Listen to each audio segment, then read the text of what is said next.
How's it going, guys? Welcome to What I've Learned. Today we'll be going behind the scenes of the Coloro video, 5 key colors for Spring Summer 2021.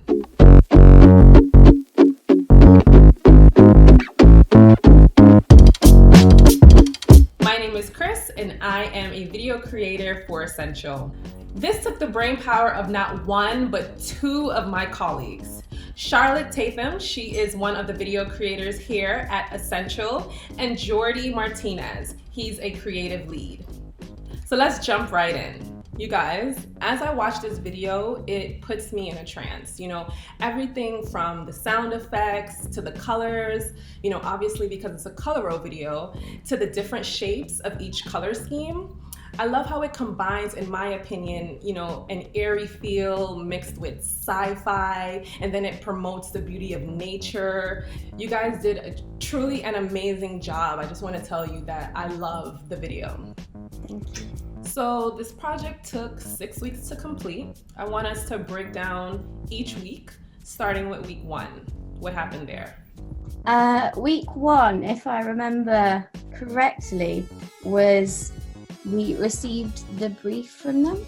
So did they literally ask for underwater goo and rocks that bounced, or did you guys say, you know what, we need to make this pop in a different way?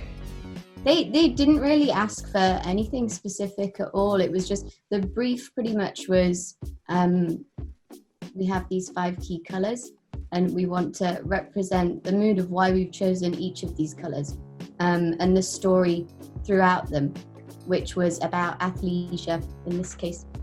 So each color represented a different part of the exercise process. So let's move on to week 2.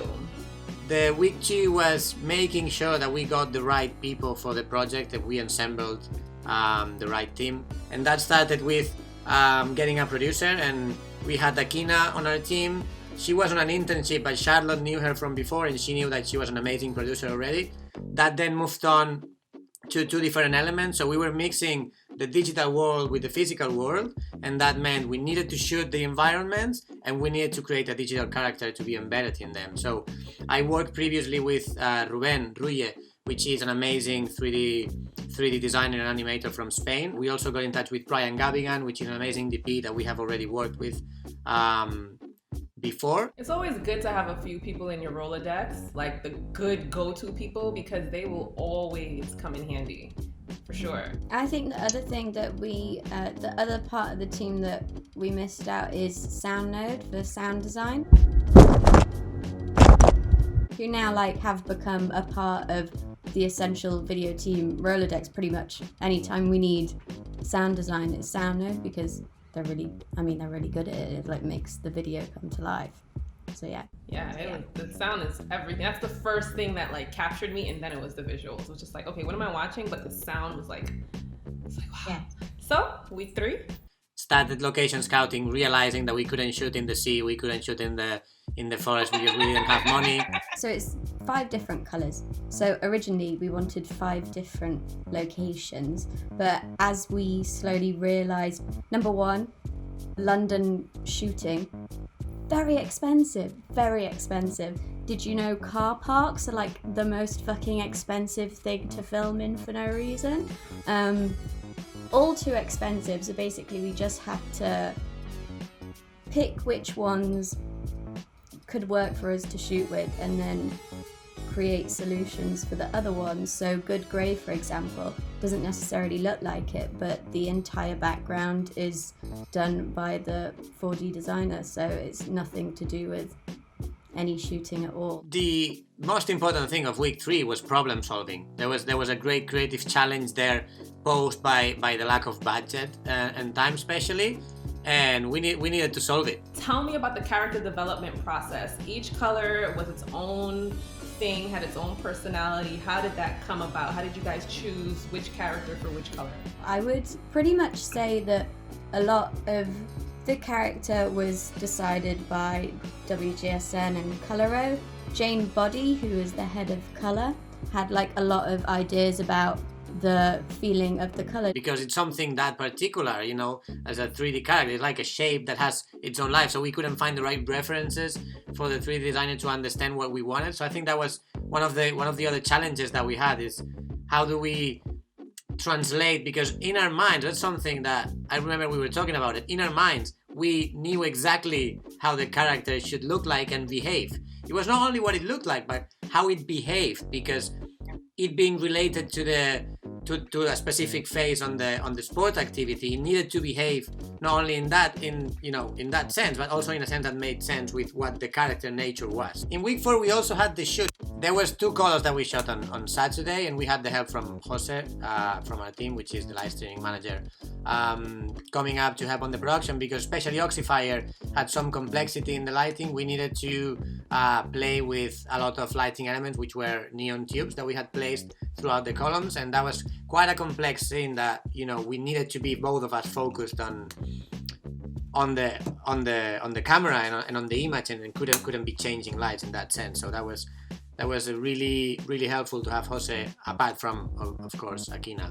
Week 5 was all about editing, really. So you had all of the footage sitting in front of you, just waiting to be brought to life. What was your initial thought? My initial thought with all of the footage, I think I was just excited. I mean, we looked over everything that we'd shot before I actually sat down to start editing stuff. And I think the thing that was the most exciting is that we got little bits we weren't expecting to get. So in Oxyfire, there's a little moment where you're looking at a puddle with the reflection of Oxyfire on the floor. So the editing process, the way that we went about it was color by color, because they were doing them. We have the main video, but also they were separate videos. So we did them separately first and then wrapped them up at the end. Once we got into the editing room, let's say, everything was already done. We just had to actually, you know, put it together, but everything was already done, thought of. There wasn't much to play around with it, as I remember it. Not like other projects that you get, you know, you have a lot of footage and you kind of piece it together in the editing room. In this case, I think we almost edited it during the conception process and the production process. I don't know if you agree, Charlotte.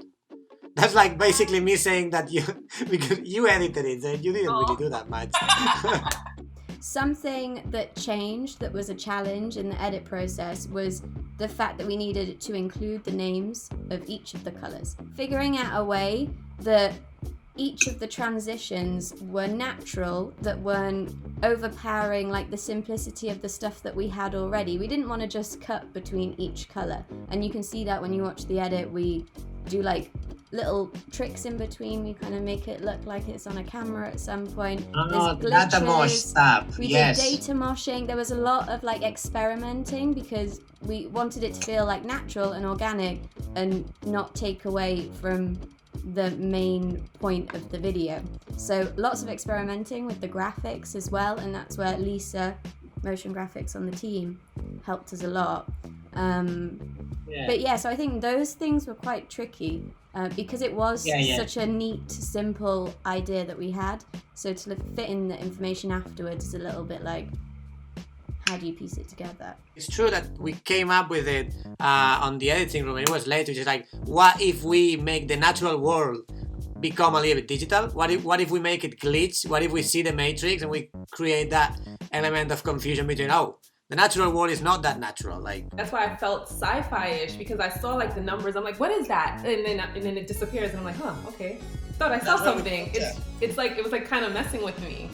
So it definitely came through for the viewer. Thank you. That's amazing that you say that. So week 6, delivery time. Well, sound note time, right? Week 6 was once we had everything together. We just needed it to come alive through sound. And again, as we mentioned earlier, I think sound was an integral part of the piece for us from the very, very beginning. I remember in the pitch there was a whole segment about sound that we usually kind of mention and you know, prepare, but in this case was an integral part even from the pitch.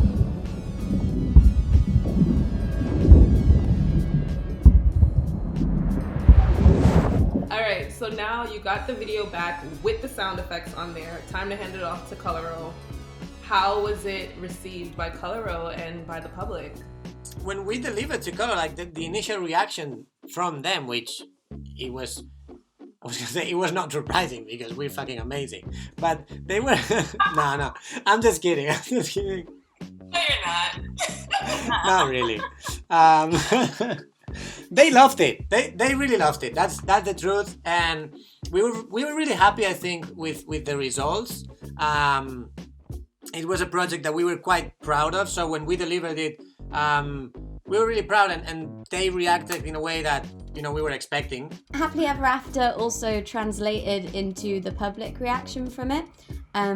We tracked all of the stats from the feedback that we got. We had like some lovely comments on the YouTube videos. I can't remember all of them, but they were very, very nice. I think a lot of people's thing was, like you were saying at the start, like kind of got you in a little bit of a trance there, and I think like sound has a lot to do with that. Yeah. So Coloro saw a 50% increase in their Instagram followers, and also LinkedIn had a 50% increase on engagement on all of the posts that we did to do with that campaign. So statistically it went really well, and we had really good click-through rates too on all of the ads from Days. So it wasn't just a case of like people were clicking through to watch the whole thing, which I think really kind of, success, isn't it? And finally, guys, what have you learned from working on this project? What I've learned are mainly two things. One, that collaboration is key to get projects to the next level. And two, that storytelling needs all the senses. What I've learned is collaboration is key. Again, I think teams make it come together, and that's exactly what we did here, and it bloody works. Well, thank you guys for being a part of What I've Learned. I really learned a lot about this campaign that I was so in love with, and to see all the work that went into it and get into the creators' minds were everything. So I truly appreciate you guys taking the time to speak with me today. Thanks, Jordi. Thanks, Charlotte. Our pleasure. Well, my pleasure, and I hope Charlotte too.